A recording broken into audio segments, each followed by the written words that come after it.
Love. Nothing says love like ghosting your girlfriend after a decade of shared dreams, only to turn around and propose to the coworker that you met 5 minutes ago. Welcome to your weekly Reddit story, where I, a licensed therapist named Erin, read and psychoanalyze one singular Reddit story and give you takeaways and advice. This is meant to be quick. Maybe you don't have a lot of time in your week, but you love a little drama, or maybe you're just brain rotting on Reddit stories, and this will hopefully help curb some of that. This is meant to be a Reader's Digest version of Reddit. Reddit Digest, if you will. Ooh, if you like that name, leave a comment, and if that makes sense to you, and if you hate it and you don't like it, it doesn't make sense, also leave a comment.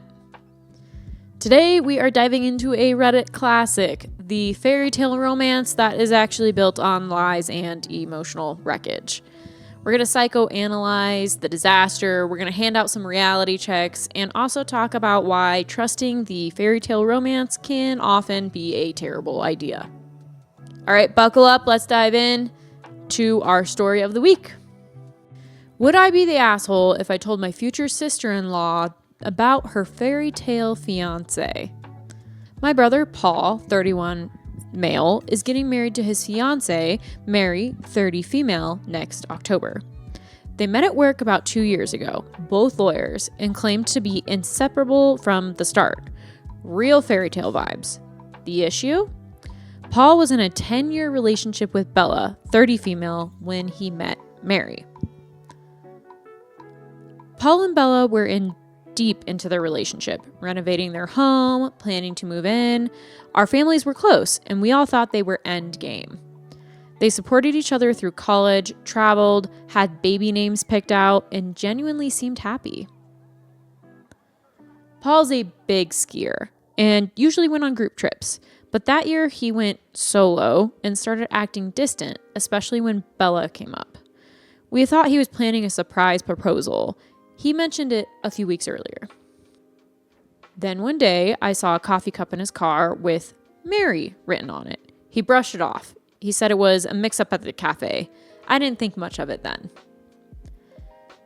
Right after New Year's, Paul abruptly broke up with Bella. No explanation, no closure. He blocked her on everything and left her stuff at the house they were renovating. She was heartbroken, reaching out to me and our parents, sobbing and desperate for answers. Paul wouldn't talk to her, or us, about it.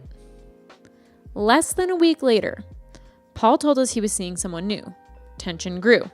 Eventually, he said her name, Mary. My stomach dropped. Same name from the coffee cup. That's when it clicked. He had been cheating.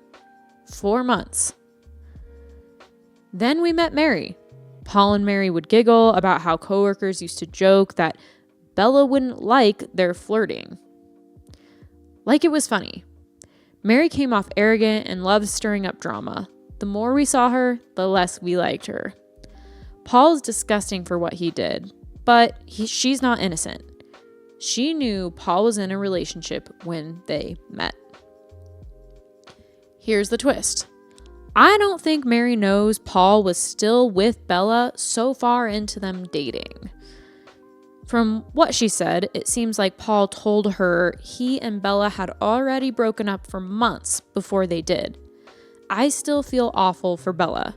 And Mary, I kind of want to give her a reality check.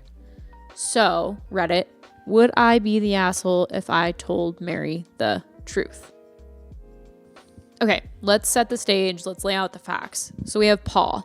He has been in a decade-long committed relationship with Bella. They have built a life together. They're looking at marriage. They have supported each other in their careers. For all intents and purposes, they are endgame.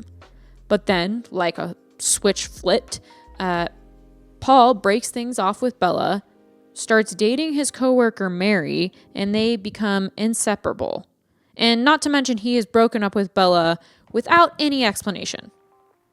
This is our first psychological red flag, so to speak. It's called the discard phase. And in relationships, when there's an emotionally immature individual, we often see this type of phase.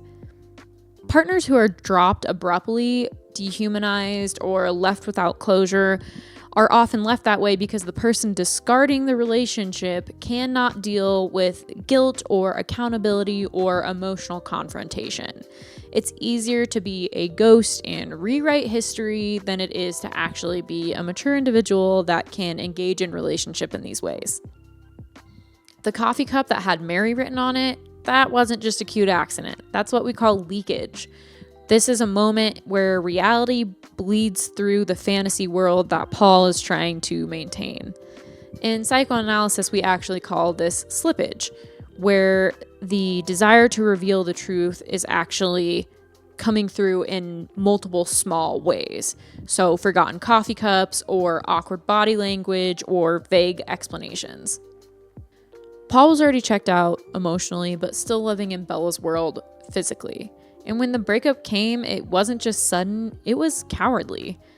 Blocking Bella on everything and abandoning their shared project shows a complete lack of empathy and emotional regulation. We need to talk about Mary too, because she is a fair player in this game. It's easy to cast Mary as the villain, and she's definitely complicit. She knowingly flirted with a man who was in a committed relationship, which speaks to a few possibilities. Low empathy or competitiveness. Some people really just love the thrill of winning somebody who's taken, or naivety mixed with ego, which essentially means that she believed that she may have been so special that it justified the betrayal. But here's the kicker. Based on what OP says, it's possible that Mary does not know the full extent of Paul's cheating. And Paul presented himself as the victim of a long-dead relationship, allowing Mary to feel like she was a savior in the relationship and starting something fresh with him. But this is where fairy tale delusion comes in. People are so desperate for a romance that feels magical that they will rationalize away and ignore all the red flags and warning signs in a relationship. Okay, let's pause here. Quick poll. Leave a comment.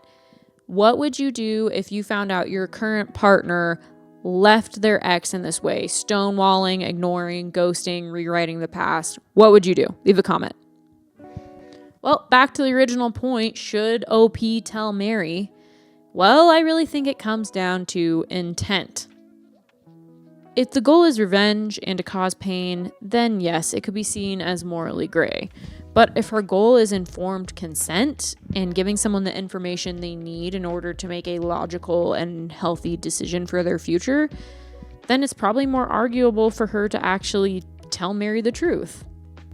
So zooming out, here's your 3 psychological takeaways from this messy fairy tale Reddit story. 1. If they can ghost somebody for 10 years that they loved, they can ghost you too. Past behavior predicts future behavior. And infidelity is not about the partner, it's about the individual's inability to deal with dissatisfaction in a really major way. And unfortunately, if they cheated with you, they're probably going to be willing to cheat on you too. 2. Fairy tale love can mask all sorts of unhealthy dynamics. If a relationship feels too fast or too perfect, a lot of times it might be trying to cover up manipulation or impulsivity or emotional unavailability.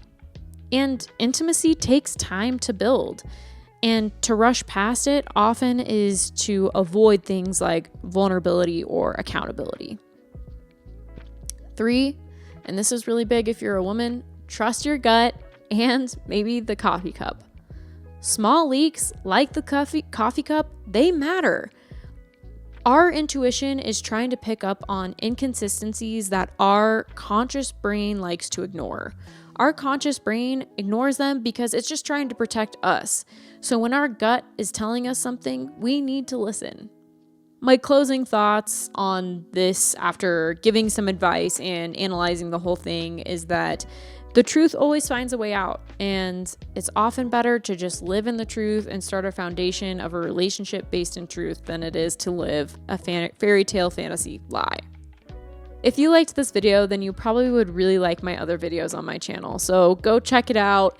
Any support you give is so appreciated, whether it be a like, a comment, a subscribe. I am so grateful and thankful, and I can't wait to keep growing my channel. This is a new version of Reddit videos for me, so if you really liked this and thought it was fun, leave a comment and I'll try and make some more. I hope you guys all have a great rest of your day, weekend, wherever you're watching this, and I will see you all soon.